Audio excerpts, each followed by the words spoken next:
Estava previsto que a gente morreria aqui numa avalanche de neve nos Alpes e tudo, mas não sei, eu acho que ela leu direito ou errado, eu acho que Não, ela não confundiu está nada comprovado Platão com também. Plutão e Júpiter com Não está Netuno. nada Não comprovado sei se a também. confluência era a afluência. Se eu sei que não aconteceu, nós não morremos soterrados numa avalanche de neve. Essa previsão não deu certo. Agora, eu espero que amanhã cedo eu esteja pousando em Guarulhos, em São Paulo. Porque se tem uma coisa que eu morro de medo, é o oceano. Gente, ei, pelo amor de Deus. Eu quero morrer. Se eu tivesse que morrer de um acidente de avião, eu prefiro morrer na terra, não no oceano. Ai, só de pensar nisso, ainda bem que eu viajo de noite, é de noite, e eu vou estar dormindo. Não dá tempo de pensar nisso, mas eu morro de medo do oceano. Se tem uma coisa que me mete medo, é o oceano. Ah, eu não gosto nem de... Ainda bem que eles pedem para fechar de noite, para fechar a janelinha, e eu tento me esquecer que eu estou em cima do oceano. É a única coisa que eu tenho medo. Então, eu não posso dizer que as previsões astrológicas que a Marinês andou vendo estavam totalmente erradas, porque eu ainda não pisei na minha casa em Jaguariúna. Mas quando eu chegar lá, eu ainda vou dar esse depoimento, se estavam erradas ou não. Um outro depoimento que eu quero dar é que aqui na Suíça eu fiz algumas descobertas técnicas que vão ser muito úteis para o meu processo de filmagem e de elaboração de documentários. Um deles foi esse. Eu descobri, olha que coisa, porque eu sempre fui muito resistente ao tal do selfie. Eu sempre detestei isso. Conceitualmente e na prática, tanto que eu nem sei fazer selfie. Aí aqui, como eu sozinho, não tenho equipe, eu estou sempre trabalhando ou sozinho ou praticamente sem equipe, né? Porque é o modo de trabalho que eu escolhi fazer, o artesanal, que está na dimensão de um pintor, que leva o seu cavalete para o ar livre, seus pincéis, e sua paleta e sua tela. Isso, não precisa de ninguém mais. Eu me lembro que o Van Gogh, ele colocava isso nas costas. Ele colocava o cavalete nas costas, com sua mochila e o seu material, e andava quilômetros para ir para um lugar que ele achava que deveria ficar para fazer a pintura. O trabalho que eu faço é semelhante, só que eu não uso nem tela, nem tintas, nem pincéis. Eu uso o equipamento de filmagem. Aí eu descobri por isso que eu tinha que me virar e eu comprei um chamado pau de selfie, que na verdade eu comprei para que ele me desse firmeza na hora de filmar, usando um celular. Porque os celulares que nós temos hoje, as câmeras são muito boas. Se a gente não disser que foi captado em celular, pouca gente vai perceber em que veículo, em que dispositivo as imagens foram captadas. Então, faz parte da ilusão do cinema, né? As primeiras câmeras também eram rudimentares. As primeiras câmeras do cinema mudo do final do século XIX eram rudimentares. Não eram esse aparato que tem hoje, de câmeras de 500 mil dólares, de 1 milhão de dólares. Então, eu comprei aqui na Suíça uma câmera profissional, sim, mas nem vou dizer. Não foi dessas de 500 mil dólares, nem essas de 1 milhão de dólares. Sabe por que eles fazem questão dessas assim? Que é para manter o monopólio na mão dos estúdios de Hollywood, os únicos que têm dinheiro para investir numa câmera que eu digo inútil, no meu caso, inútil. O que faria, qual a diferença faria uma câmera de 1 milhão de dólares para um celular, para o trabalho que eu faço? Não faria nenhum, nenhum. Porque depende do que eu quero, com o que eu quero trabalhar, qual é a matéria-prima que eu quero trabalhar, né? Então, celulares têm me ajudado bastante. Eu também era muito resistente a celular, porque eu ainda me lembro da transição do digital para o analógico. E quando houve, eu comprei a primeira câmera digital, mas foi em 2004. Era caríssimo. Eu comprei a prestação, porque uma câmera digital era mais cara que um computador. Aí, naquele momento, eu fiquei muito entusiasmado porque não precisava de filme, de revelação, era barato e eu podia tirar grande quantidade de fotografia como um Sebastião Salgado. Só que o Sebastião Salgado aparecia no final do século passado, início desse, dando aquelas entrevistas maravilhosas, que eu ficava embevecido, né? Ele tirava 2.000 fotos, ele tirava não sei quantas mil fotos, ele tinha um laboratório pessoal, tudo na película. Então eu ficava embevecido, porque era um sonho, mas que naquele momento era um sonho irrealizável para mim, porque eu não tinha o dinheiro disponível que o Sebastião Salgado tinha. Então, quando apareceu o mundo digital e eu comprei a primeira câmera, eu me senti um Sebastião Salgado, né? Foi muito interessante, né? Que eu comecei a testar isso, essa possibilidade de tirar milhares de fotografias num dia só. E eu descobri, que uma vez testando, que o máximo de fotografia que eu poderia tirar num dia, se eu ficasse o tempo todo fotografando, seria 4.000, não é? Mas não é necessário tirar 4.000, mas eu aprendi a tirar bastante fotografia, que o digital trouxe essa possibilidade.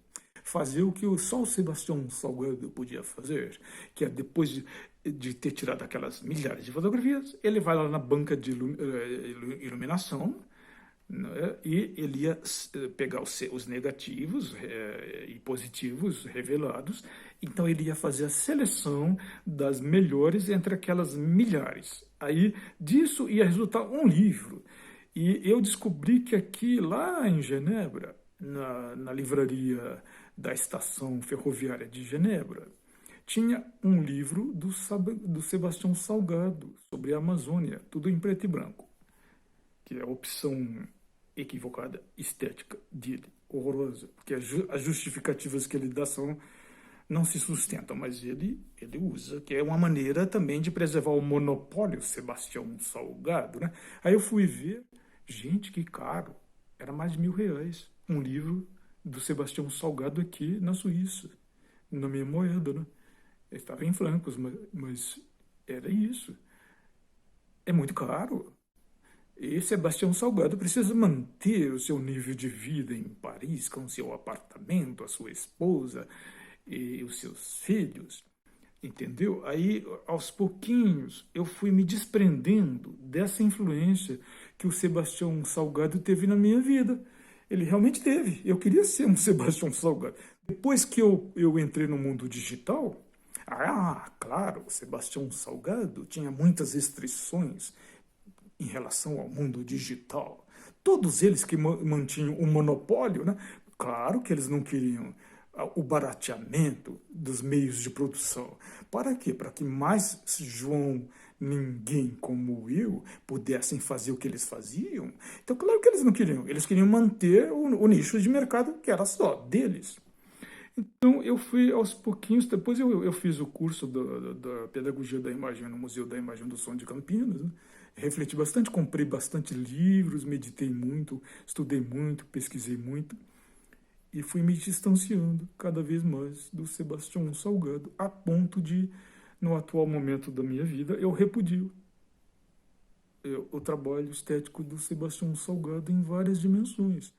A começar por essa financeira, do monopólio econômico, mas também essa dimensão estética dele, de trabalhar só preto e branco. Então, ele tem um livro que custa mais de R$ 1.000, sobre a Amazônia, tudo em preto e branco, porque ele diz que esteticamente é melhor. Sinto muito, Sebastião Salgado, eu discordo. Eu quero trabalhar cores. Eu aprendi e pesquisei com Van Gogh. Cor não é pecado. Desde os impressionistas eles já tinham essa liberdade de trabalhar com cores, mas o Van Gogh me mostra as cores fortes, vibrantes, quase cores primas. Não é um pecado estético coisa nenhuma, não. Só que tem que saber trabalhar. Eu acho que o Sebastião Salgado não sabia trabalhar com cores. Ele deveria ter pesquisado, mas isso é uma hipótese minha, não tem valor absoluto. E uma das coisas que eu me lembro é que quando eu comprei minha primeira filmadora, era Sony. Hoje eu nem vou falar porque também não quero fazer propaganda de nenhuma dessas marcas, porque não é a marca que faz qualidade, nem a câmera que faz qualidade, é o que eu penso hoje. mas era uma filmadora. Então eu achava que para filmar era necessário ter uma filmadora. E para fotografar tinha que ser uma máquina fotográfica. Tanto que eu não usei a minha máquina fotográfica para filmar. E eu não usei a minha filmadora para tirar fotos, mas as duas máquinas podiam fazer ambas as coisas. Porque eu achava que uma coisa era uma coisa, outra coisa era outra coisa. Então eu fui bem resistente. Mas isso foi antes da invenção dos smartphones. O smartphone, quando veio, gente, eu também resisti. Foi dos últimos a comprar smartphone. E foi minha filha adolescente que foi me mostrando que não era um bicho papão, não, né? Embora a conta do celular tenha sido, meu Deus do céu, traumatizante para a minha vida. Eu superei esse momento das contas caríssimas de celular. Eu não queria nem ver celular na minha frente, muito menos fotografar e filmar com celular. E depois que passou, anos depois, esse trauma, eu, até influenciado pela minha filha, comprei celular e comecei a levar em consideração na compra do celular a qualidade da câmera. E também comecei a ver no canal Arte 1, por exemplo, fotógrafos esses antigos da era da película, que trabalhavam com essas câmeras todas sofisticadas e caríssimas, dizerem que, na verdade, na prática, o que eles estavam usando mesmo era o celular, o smartphone deles. Não é? Então, uma das coisas que eu demorei a incorporar foi o uso de celular, smartphone. Depois eu ganhei da Prefeitura de Campinas, da Prefeitura da Rede Municipal de Educação, um tablet. Aí eu já tinha perdido a resistência, né? Eu comecei a ver, meu, o que eu posso fazer com esse tablet que eu ganhei da prefeitura no meu trabalho de sala de aula de professor de história. Aí eu comecei a fazer, foi assim que eu comecei a usar os meus primeiros documentários com o tablet, porque era grandão e eu tenho dificuldade de visão, né? Mas aquele tablet da Samsung, ele tinha um sensor não muito bom para cores e não era muito desenvolvido o sensor. Eu comprei um celular que era melhor, tinha um sensor melhor, então eu fui deixando o tablet de lado. Por isso, porque o celular passou a ocupar o meu interesse e passou a ser mais prático. E também eu comecei a usar bastante. Aí eu comecei a testar, será que é possível fazer filmes com celulares? E deu certo. Eu até descobri que havia festivais de cinema de filmes feitos por celular.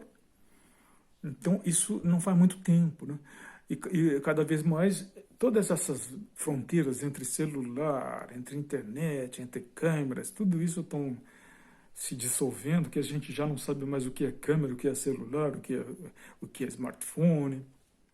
Tudo isso tende a ficar mais complexo e unificado e bagunçado, quanto mais a gente avançar nesse século. Aqui na Suíça, eu voltei a comprar uma máquina filmadora profissional. Claro que não dessas mais caras, mas ainda usei bastante o meu celular.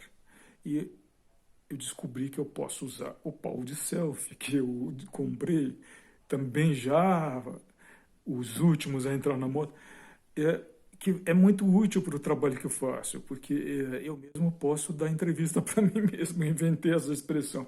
Ah, eu vou ter que fazer uma entrevista para mim mesmo, que é o que eu estou fazendo agora. Estou dando uma entrevista para mim mesmo,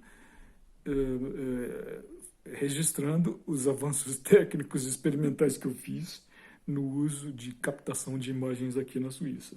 Um deles foi essa descoberta que eu fiz tardia, idiota, porque eu fui um idiota. Eu, por resistência, não queria incorporar o selfie. E agora com o pau, porque eu não sabia fazer selfie. Meu braço eu acho que é mais curto, sei lá. Eu nunca fiquei bom em foto de selfie, não sei fazer. Mas com o pau de selfie, que eu posso regular a distância, eu vi que ficava legal. Ninguém vai perceber que sou eu mesmo que estou me fotografando e eu mesmo que estou me filmando. Então vai ser bem útil no meu trabalho. Vou continuar usando, viu? Mas não vou revelar isso não. São segredinhos dos bastidores profissionais, ossos do ofício, que na Idade Média eles só revelavam para o aprendiz que entrava para a guilda por exemplo, dos sapateiros. Os segredos de fazer sapatos só era passado assim, oralmente. E havia regulações das guildas a respeito do conhecimento técnico. Isso não é mais, a gente não vive na Idade Média, não tem mais as guildas, mas ainda existe sim o discipulado, o discípulo, o mestre. Nós aprendemos uns com os outros e eu voltei a resgatar isso, essa dimensão artesanal do cinema. Artesanal como era na Idade Média. Afinal, eu vim aqui e entrei em cidades, em lugares medievais e descobri isso. Eu, a minha esposa, minha filha, meu genro. E algumas vezes eu, minha filha, meu genro. E algumas vezes eu e meu genro. E algumas vezes eu sozinho. Que posso fazer documentários muito legais. Com parcerias ou individualmente. Mas isso é só o primeiro momento, né? Porque a captação de imagens é uma coisa. O que a gente vai fazer com essas imagens é outra coisa, porque nós podemos ressignificar todas essas imagens. Na, o que antigamente chamava na moviola, né, que era quando se usava a película, que era caríssima. Houve época que o Brasil só tinha 2 moviolas, o país inteiro. É só laboratórios, porque era caro. Mas hoje, qualquer cidadão, qualquer adolescente pode ter uma moviola que chama-se Programa de Edição de Imagens. Então é muito recente, mas é muito legal, porque eu me libertei desses monopólios medievais, dos pequenos poderes, poderes feudais, que existem em todas as áreas, até no mundo dos áudios, do audiovisual. E eu tô feliz porque eu tô velho, mas eu me lembro que alguns cineastas começaram a fazer a sua carreira na velhice. E também alguns escritores e também alguns pintores. Eu sou um deles. Já tenho quantos anos de trabalho? Já são 15 anos de trabalho em audiovisual. Mas enquanto eu viver, ainda produzirei mais documentários. Já produzi uns 600 que ficaram para trás, mas eu tenho certeza que os melhores que eu vou fazer na minha vida vão começar a partir dessa viagem na Suíça. Esse é o compromisso, é o projeto de vida, é o planejamento que eu fiz. Os meus melhores documentários ainda serão filmados.